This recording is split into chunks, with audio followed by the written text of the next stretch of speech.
March 3 ಹುಣ್ಣಿಮೆ, ಒಂದು ಚಿಕ್ಕ ಚೊಕ್ಕ ಗ್ರಹಣ ಬಂದಿದೆ. ಅದು ಚಂದ್ರಗ್ರಹಣ. ಇದನ್ನು ಚಿಕ್ಕ ಚೊಕ್ಕ ಚಂದ್ರಗ್ರಹಣ ಅಂತ ಯಾಕಂತ ಹೇಳಿದೆ ಅಂತ ಹೇಳಿದ್ರೆ, ಚಂದ್ರೋದಯ ಹೊತ್ತಿಗೆ ಚಂದ್ರ ಗ್ರಹಣ ಹಿಡ್ಕೊಂಡು ಮೇಲೆ ಬರ್ತಾನೆ. ಎಷ್ಟು? ಬರೇ 9 ನಿಮಿಷ. ಈ ದಿನ ಏನಾಗುತ್ತೆ ಅಂದರೆ 3 ಗಂಟೆ 20 ನಿಮಿಷಕ್ಕೆ ಚಂದ್ರಗ್ರಹಣ ಸ್ಟಾರ್ಟ್ ಆಗುತ್ತೆ. 4 ಗಂಟೆ 34 ನಿಮಿಷಕ್ಕೆ ಖಗ್ರಾಸ ಆಗುತ್ತೆ. ನಂತರ ಹಗಲು, ಅಂದರೆ ನಮ್ಗೆ ಕಾಣೋದಿಲ್ಲ. ನಂತರ 5 ಗಂಟೆ 32 ನಿಮಿಷಕ್ಕೆ ಗ್ರಹಣ ಮುಗಿಯುತ್ತೆ.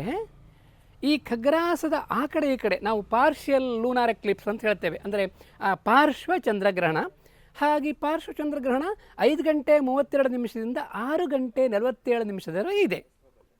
ಚಂದ್ರ ಈ ಹುಣ್ಣಿಮೆ ದಿವಸ ಚಂದ್ರೋದಯ 6 ಗಂಟೆ 38 ನಿಮಿಷಕ್ಕೆ. ಹಾಗೆ ನಾವು ಉಡುಪಿ ನಾವು ಆಕಾಶ ನೋಡಲಿಕ್ಕೆ ಹೊರಟ್ರೆ 6 ಗಂಟೆ 38 ನಿಮಿಷಕ್ಕೆ ಬರುವ ಚಂದ್ರ ಮೇಲೆ ಬರುವಾಗ ಬರೇ ಒಂದು ಕೊನೆಯ ಹಂತ, ಆ ಲಾಸ್ಟ್ ಒಂದು ಸುಮಾರು 8%, 100ರಲ್ಲಿ 8 ಅಂಶ ಗ್ರಹಣ ಹಿಡ್ಕೊಂಡು ಮೇಲೆ ಬರ್ತಾನೆ. ಚಂದ್ರೋದಯವೇ ಚಂದ. ಹುಣ್ಣಿಮೆ ದಿವಸ ಚಂದ್ರೋದಯ ಭಾರಿ ಚಂದ. ಹಾಗೆ ಸ್ವಲ್ಪ ರಿಫ್ರಾಕ್ಷನಿಂದ ದೊಡ್ಡದಾಗಿ ಕಾಣ್ತಾನೆ. ಹಾಗೆ ನೋಡ್ಲಿಕ್ಕೆ ಒಂದು ಚೆನ್ನಾಗಿ ಆರಾಮದಲ್ಲಿ ನೋಡ್ಬೋದು. ಬರೀ 9 ನಿಮಿಷ ಮಾತ್ರ, 8% ಮಾತ್ರ ಗ್ರಹಣ. 6 ಗಂಟೆ 47 ನಿಮಿಷ ಗ್ರಹಣ ಮುಗಿದ್ಬಿಡ್ತದೆ.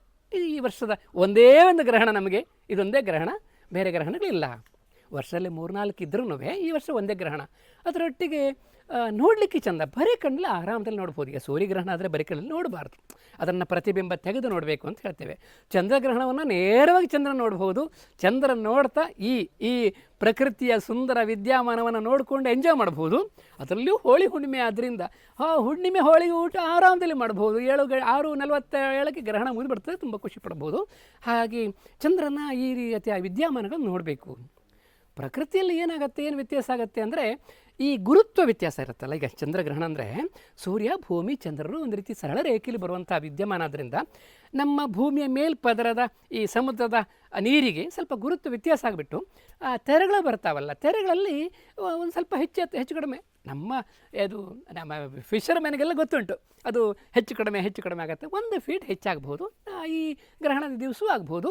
ಹುಣ್ಣಿಮೆ ಆದ್ದರಿಂದ, ಗ್ರಹಣವೂ ಆದ್ದರಿಂದ ಹೀಗಾಗಬಹುದು. ಅಷ್ಟು ಬಿಟ್ಟರೆ ಬೇರೇನೂ ಹೊಸತೇನು ಆಗೋದಿಲ್ಲ. ಯಾವುದೇ ರೀತಿಯಲ್ಲಿ ಭಯ ಅಗತ್ಯ ಇಲ್ಲ.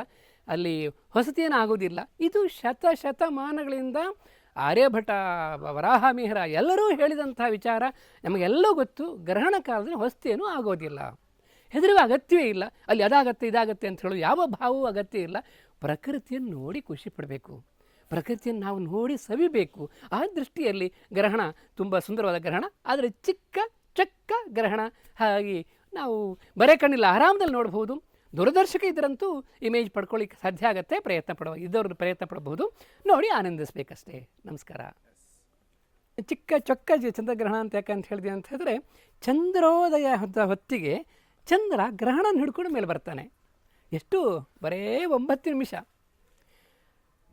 ಈ ದಿನ ಏನಾಗುತ್ತೆ ಅಂದರೆ 3 ಗಂಟೆ 20 ನಿಮಿಷಕ್ಕೆ ಚಂದ್ರಗ್ರಹಣ ಸ್ಟಾರ್ಟ್ ಆಗುತ್ತೆ. 4 ಗಂಟೆ 34 ನಿಮಿಷಕ್ಕೆ ಖಗ್ರಾಸ ಆಗುತ್ತೆ. ನಂತರ ಹಗಲು, ಅಂದರೆ ನಮ್ಗೆ ಕಾಣೋದಿಲ್ಲ. ನಂತರ 5 ಗಂಟೆ 32 ನಿಮಿಷಕ್ಕೆ ಗ್ರಹಣ ಮುಗಿಯುತ್ತೆ. ಈ ಖಗ್ರಾಸದ ಆ ಕಡೆ ಈ ಕಡೆ ನಾವು ಪಾರ್ಷಿಯಲ್ ಲೂನಾರ್ ಎಕ್ಲಿಪ್ಸ್ ಅಂತ ಹೇಳ್ತೇವೆ, ಅಂದರೆ ಪಾರ್ಶ್ವ ಚಂದ್ರಗ್ರಹಣ. ಹಾಗೆ ಪಾರ್ಶ್ವ ಚಂದ್ರಗ್ರಹಣ 5 ಗಂಟೆ 32 ನಿಮಿಷದಿಂದ 6 ಗಂಟೆ 47 ನಿಮಿಷದವರೆಗೆ ಇದೆ. ಚಂದ್ರ ಈ ಹುಣ್ಣಿಮೆ ದಿವಸ ಚಂದ್ರೋದಯ 6 ಗಂಟೆ 38 ನಿಮಿಷಕ್ಕೆ. ಹಾಗೆ ನಾವು ಉಡುಪಿ ನಾವು ಆಕಾಶ ನೋಡಲಿಕ್ಕೆ ಹೊರಟ್ರೆ 6 ಗಂಟೆ 38 ನಿಮಿಷಕ್ಕೆ ಬರುವ ಚಂದ್ರ ಮೇಲೆ ಬರುವಾಗ ಬರೇ ಒಂದು ಕೊನೆಯ ಹಂತ, ಆ ಲಾಸ್ಟ್ ಒಂದು ಸುಮಾರು 8%, 100ರಲ್ಲಿ 8 ಅಂಶ ಗ್ರಹಣ ಹಿಡ್ಕೊಂಡು ಮೇಲೆ ಬರ್ತಾನೆ. ಚಂದ್ರೋದಯವೇ ಚಂದ. ಹುಣ್ಣಿಮೆ ದಿವಸ ಚಂದ್ರೋದಯ ಭಾರಿ ಚಂದ. ಹಾಗೆ ಸ್ವಲ್ಪ ರಿಫ್ರಾಕ್ಷನಿಂದ ದೊಡ್ಡದಾಗಿ ಕಾಣ್ತಾನೆ. ಹಾಗೆ ನೋಡ್ಲಿಕ್ಕೆ ಒಂದು ಚೆನ್ನಾಗಿ ಆರಾಮದಲ್ಲಿ ನೋಡ್ಬೋದು. ಬರೀ 9 ನಿಮಿಷ ಮಾತ್ರ, 8% ಮಾತ್ರ ಗ್ರಹಣ. 6 ಗಂಟೆ 47 ನಿಮಿಷ ಗ್ರಹಣ ಮುಗಿದ್ಬಿಡ್ತದೆ. ಈ ವರ್ಷದ ಒಂದೇ ಒಂದು ಗ್ರಹಣ ನಮಗೆ, ಇದೊಂದೇ ಗ್ರಹಣ, ಬೇರೆ ಗ್ರಹಣಗಳಿಲ್ಲ. ವರ್ಷದಲ್ಲಿ 3-4 ಇದ್ರೂ ಈ ವರ್ಷ ಒಂದೇ ಗ್ರಹಣ. ಅದರೊಟ್ಟಿಗೆ ನೋಡಲಿಕ್ಕೆ ಚಂದ, ಬರೀ ಕಣ್ಣಲ್ಲಿ ಆರಾಮದಲ್ಲಿ ನೋಡ್ಬೋದು. ಈಗ ಸೂರ್ಯಗ್ರಹಣ ಆದರೆ ಬರೀ ಕಣ್ಣಲ್ಲಿ ನೋಡಬಾರ್ದು, ಅದನ್ನು ಪ್ರತಿಬಿಂಬ ತೆಗೆದು ನೋಡಬೇಕು ಅಂತ ಹೇಳ್ತೇವೆ. ಚಂದ್ರಗ್ರಹಣವನ್ನು ನೇರವಾಗಿ ಚಂದ್ರನ ನೋಡ್ಬೋದು. ಚಂದ್ರನ ನೋಡ್ತಾ ಈ ಪ್ರಕೃತಿಯ ಸುಂದರ ವಿದ್ಯಮಾನವನ್ನು ನೋಡಿಕೊಂಡು ಎಂಜಾಯ್ ಮಾಡ್ಬೋದು.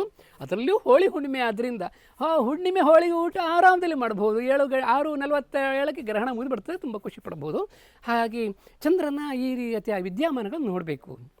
ಪ್ರಕೃತಿಯಲ್ಲಿ ಏನಾಗುತ್ತೆ, ಏನು ವ್ಯತ್ಯಾಸ ಆಗುತ್ತೆ ಅಂದರೆ ಈ ಗುರುತ್ವ ವ್ಯತ್ಯಾಸ ಇರುತ್ತಲ್ಲ. ಈಗ ಚಂದ್ರಗ್ರಹಣ ಅಂದರೆ ಸೂರ್ಯ, ಭೂಮಿ, ಚಂದ್ರರು ಒಂದು ರೀತಿ ಸರಳ ರೇಖೆಯಲ್ಲಿ ಬರುವಂಥ ವಿದ್ಯಮಾನ. ಆದ್ದರಿಂದ ನಮ್ಮ ಭೂಮಿಯ ಮೇಲ್ಪದರದ ಈ ಸಮುದ್ರದ ನೀರಿಗೆ ಸ್ವಲ್ಪ ಗುರುತ್ವ ವ್ಯತ್ಯಾಸ ಆಗಿಬಿಟ್ಟು ತೆರೆಗಳು ಬರ್ತಾವಲ್ಲ, ತೆರೆಗಳಲ್ಲಿ ಒಂದು ಸ್ವಲ್ಪ ಹೆಚ್ಚು ಕಡಿಮೆ ನಮ್ಮ ಫಿಶರ್ ಮ್ಯಾನ್ಗೆಲ್ಲ ಗೊತ್ತುಂಟು, ಅದು ಹೆಚ್ಚು ಕಡಿಮೆ ಆಗುತ್ತೆ. 1 ಫೀಟ್ ಹೆಚ್ಚಾಗ್ಬೋದು ಈ ಗ್ರಹಣದ ದಿವಸವೂ ಆಗ್ಬೋದು.